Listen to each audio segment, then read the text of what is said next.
ፈለገኪን ታላላቆችን ያከብራል ታናናሾችን ደግሞ ያጀግናል ያለን አይደል የጀመረው ላለፉት ወራት። ስለዚህ ለወደፊቱም እንቀጥላለን።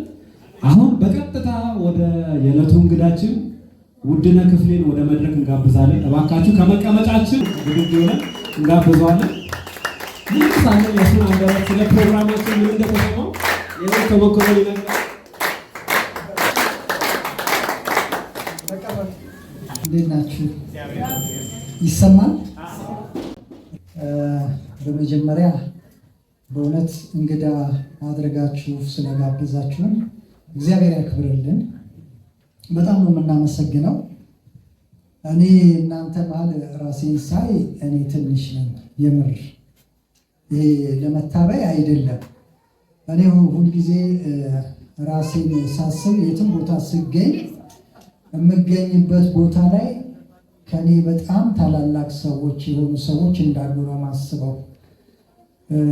እድሉን ስላላገኙት ነው። እኛ ደግሞ እድሉን ስላገኘን ነው። ዛሬ አሁን እናንተ መድረክ ጋር ስመጣ ለምሳሌ እንደ ምሳሌ ለመጥቀስ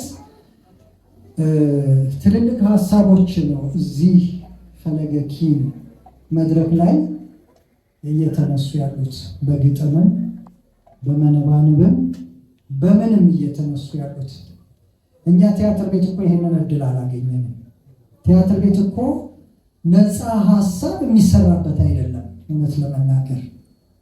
ለዚህ ነው አይታችሁ ከሆነ አብዛኛው ቲያትሮቻችን ማህበራዊ ጉዳይ ላይ የሚያጠነጥኑ ናቸው። አትታዘቡም? ይሄ ቲያትር ጉልበት አለው ስለሚፈራ ጭምር ነው። ግምገማ አለ። ለምሳሌ ህገ መንግስቱ የሚያነሳው ነገር አለ አይደል? ሀሳብን በነፃነት የመግለጽ እውነት ለመናገር የለም፣ ውሸት ነው፣ ወረቀት ላይ የቀረ ነው። በነፃነት ደራሲዎቻችን ቲያትር ቤት ላይ ነፃ ሀሳብ አያነሱም። ብዙ ቻሌንጅ ይገጥማቸዋል። ገጥሞንም ያውቃል። እናንተ ደግሞ ዛሬ እዚህ መድረክ ላይ በነፃነት እየዋኛችሁ ነው ያየነው። ይሄ ትልቅ እድል ነው። ከኛ በልጣችሁ ተገኝታችኋል። ለራሳችሁ የምታጨበጭቡ ደስ ይላል። ወደ ዛሬው ጉዳይ ልምጣና ስለ ደራሲ በዓሉ ግርማ ዘከራችኋል። ያልተዘከረ ሰው ነው። ስለዘከራችሁትም ጀግኖች ናችሁ። ብዙ ሰዎችን ብዙ ተቋማትን በልጣችኋል ማለት ይገባኛል። ለዚህም ጭብጨባ ያስፈልጋል።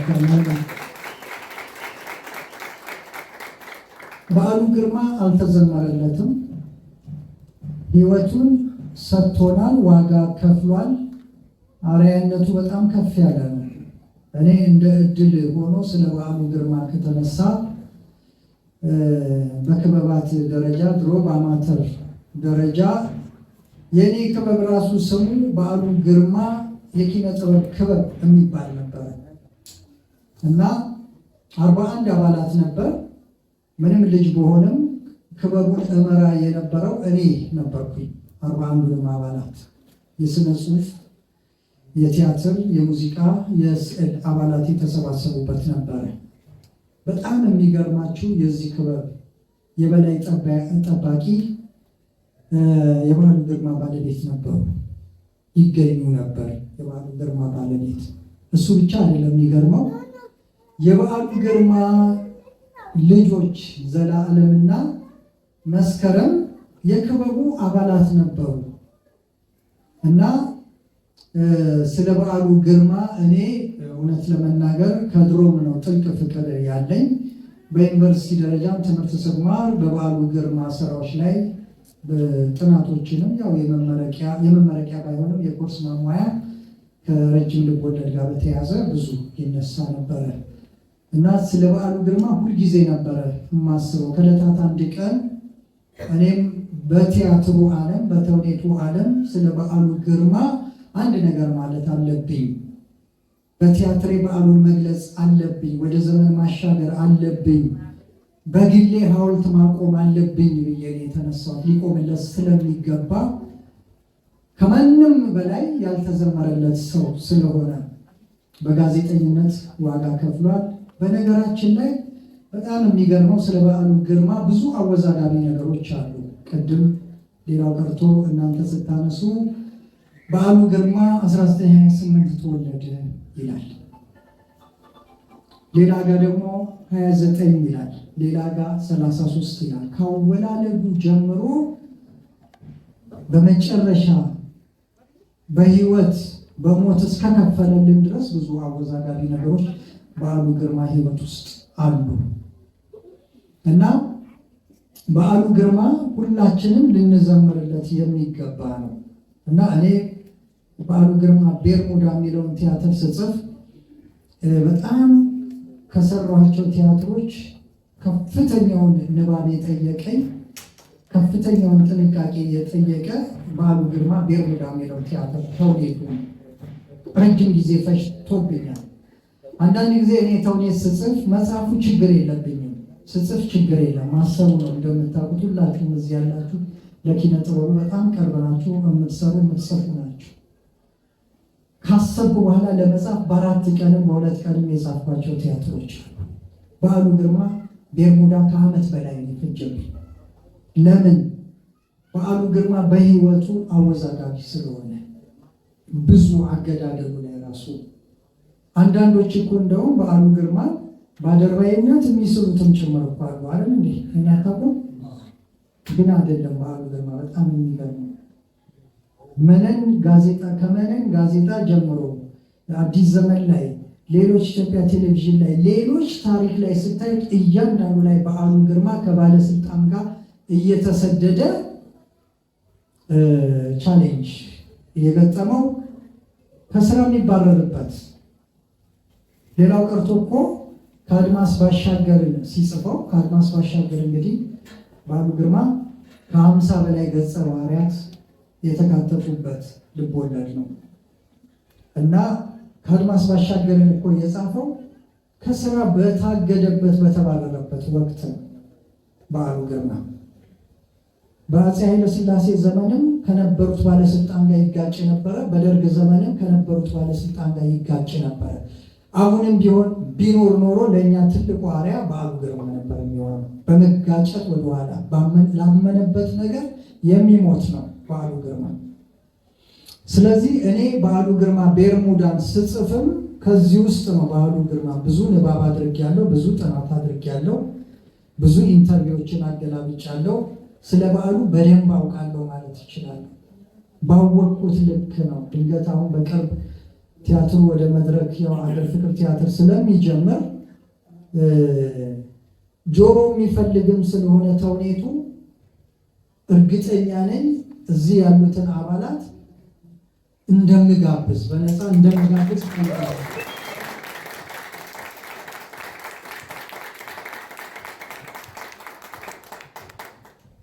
ካያችሁ በኋላ ደግሞ ቲያትሩ ላይ በደንብ አስተያየት ይኖራል ማለት ነው እና በዓሉ ግርማ ለእኔ በቲያትሩ ዓለም አንድ ሐውልት ያቆምኩለት ያህል ነው የሚሰማኝ እና በጣም የሚገርማችሁ በዓሉ ግርማ ቤርሙዳን ሊያዩ የበዓሉ ግርማ ጓደኞች አዲስ አበባ ዩኒቨርሲቲ አንድ ወንበር ላይ ተቀምጠው የነበሩ ሁሉ ተመልካቾች ይመጡ ነበር። በገፊያ ነበር በዓሉ ግርማ ቤርሙዳ ይታይ ነበር። ይመጡና አልቅሰው ነው። እንደውም አንዳንዶች ምን ይላሉ? ዛሬ ነው መርዶዬን በቃ ሐዘኔን ያወጣሁት ብለው አልቅሰው ነው የሚወጡት። አንዳንዶቹ እንደውም በከዘራ ጭምር የሚመጡ አሉ። እድሜያቸው ገፍቶ ህመምተኛ ሆነው የሚመጡ አሉ። እና ይሄ ብቻ አይደለም እየገረመኝ ያለው አሁን እየደረሰን ያለው ነገር በዓሉ ግርማ መጨረሻው ፍጻሜው የገደለው ሰው ወይም ሞቱን የሚያውቅ ሰው አለ ብለው እያገናኙ ያሉ ሰዎች አሉ።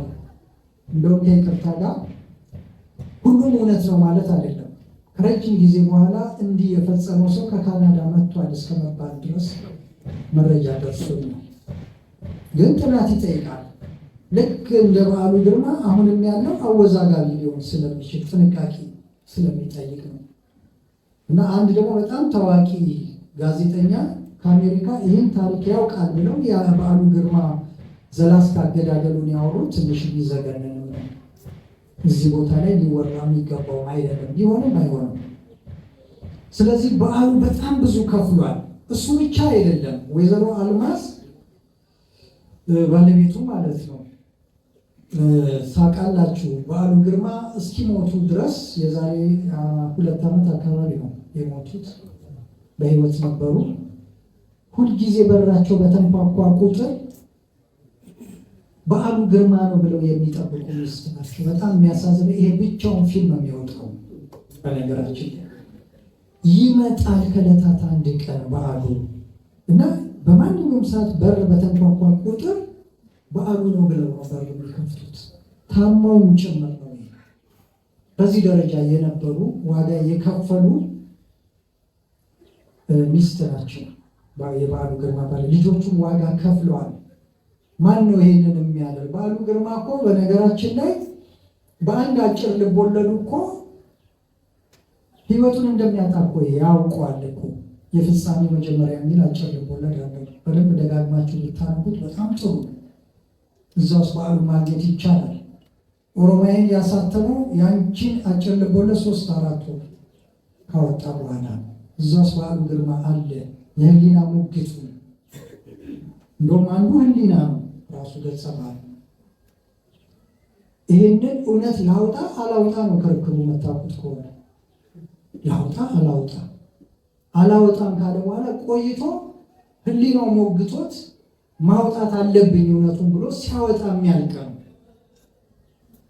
ስለዚህ በዓሉ ግርማ ላይ ኦሮማይ ሞግቶት ነበር። ሲያወጣው ሞግቶታል። በጣም ምን እንደሚገጥመው እኮ ያውቃል። ፕሬዚዳንቱን ስለሞገሰ እንደማይተርፍ ያውቃል።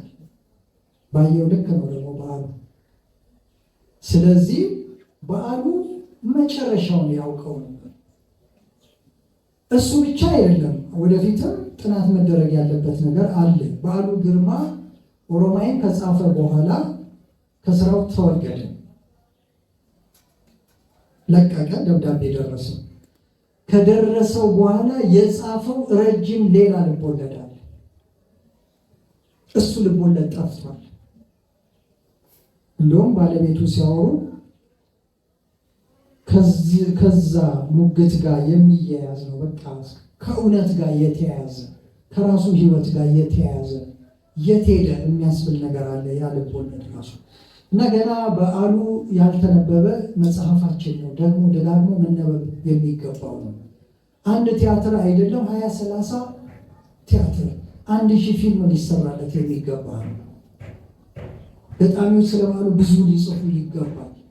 ምክንያቱም እሱ ውስጥ እኛ አለን። አሁን ያጣነው እኮ እንደ በዓሉ ግርማ አይነት ሞራል ያለው ጋዜጠኛና ደራሲ ስለሌለ እኮ።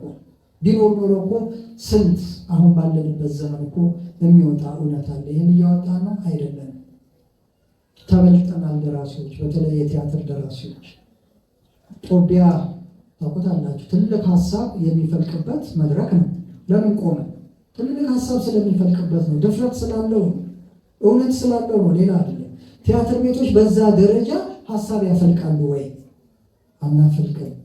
መድረኩ ተዘግቷል። ግምገማ አለ። ማን ላይ ቆመሽ ማንን ታምያለሽ የሚል አባባልም አለ። ስለዚህ በዓሉ ግርማ ያልተጻፈ ገና ሊጻፍ የሚገባ ደራሲ ነው። ሁላችንም ወደፊት ልንዘክረው ይገባል። ታሪኩ ሊወሳ ይገባል። ብዙ ያልተነበሩ ማንነት አሉት። ብዙ ግልጽ ያልሆኑ ታሪኮችም አሉት። እግዚአብሔር ደግሞ ቢፈቅድ ደግሞ በዓሉ የት ወደቀ ጭምር ያሳስበናል። የት ቦታ ላይ ነው የብዙዎች ሲገኝ የበዓሉ ግርማ ያልተገኘው ለምንድን ነው? በዓሉ ግርማ በጣም ጀግና በወቅቱ ደራሲ ስለሆነ ሰዎች ያውቃሉ ሚስጥሩን። ስለ በዓሉ አገዳደል እገሌ ነው ቢባል ህዝብ ላይ ያለው ጥላቻ ከፍተኛ ይሆናል የሚል ስጋት ስላላቸው ነው እንጂ ሳያውቁት። ስለዚህ እግዚአብሔር ከዕለታት አንድ ቀን እውነቱን ያወጣል የሚል እምነት አለኝ። ከዚህ በተረፈ እንግዲህ እንግዳ ስላደረጋችሁኝ አመሰግናለሁ። አርቲስት ማርታ ግርማ ወደፊት እንደ ሀሳብ ነው። በጣም ጎበዝ ፕሮዲውሰር ነች። አሁን ጥቁር እንግዳ የሚል ቲያትር አለ። እሱ ላይ ሜን ካራክተር ነች። እሷ ነች ፕሮዲውስ ያደረገችው። ብዙ ፊልምና ቲያትሮች ላይም ሰርታለች ከዚህ ቡድን ጋር። ይሄ ቡድን ወደፊት ከዚህ መድረክ ወጥቶ ሰፊ መድረክ ላይ መገኘት አለበት። የራስሽን እንደ ፕሮዲውሰር ኮንትሪቢዩት ብታደርጊ ደስ ይለኛል። አመሰግናለሁ።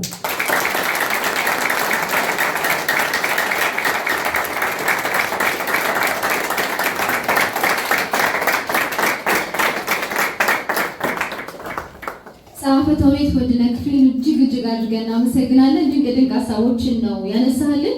እንደው ዘላለም ብታወራው አይቆጭም፣ ግን ሰዓት ይገድበናል። ያው መተሽ ዝም ብሎ መሄድ አይቻልም እና አርቲስት ማርታ ግርማ ወደዚህ መተሽ ስለ ፕሮግራማችን የተሰማሽ ነገር ይወስናል። እንዴት አመሻችሁ? ስላገኘኋችሁ ስላየኋችሁ በጣም ደስ ብሎኛል። ዛሬ በጣም የምወደው ቀን ነው ቅዳሜ። ይህን የምወደውን ቅዳሜ ከእናንተ ጋር በማሳለፌ በጣም ደስ ብሎኛል። እውነት እግዚአብሔር በጣም ትልልቅ ሰዎች አይቻሉ እዚህ ቦታ ላይ በጣም ትልልቅ ደራሲያን፣ ትልልቅ ድምፃውያን። በእውነት በጣም ተመስጫለሁ፣ በጣም ተደምሜያለሁ እና እግዚአብሔር ቢፈቅድና ቢወድ ከእናንተ ጋር እንደምሰራ እርግጠኛ ነኝ። እንግዲህ እግዚአብሔርን ያገናኘን፣ ሁልጊዜ ከጎናችሁ አለው። በተጠራሁበት ቦታ ሁሉ እንደሚገኝ ቃል ገባለሁ። አመሰግናለሁ።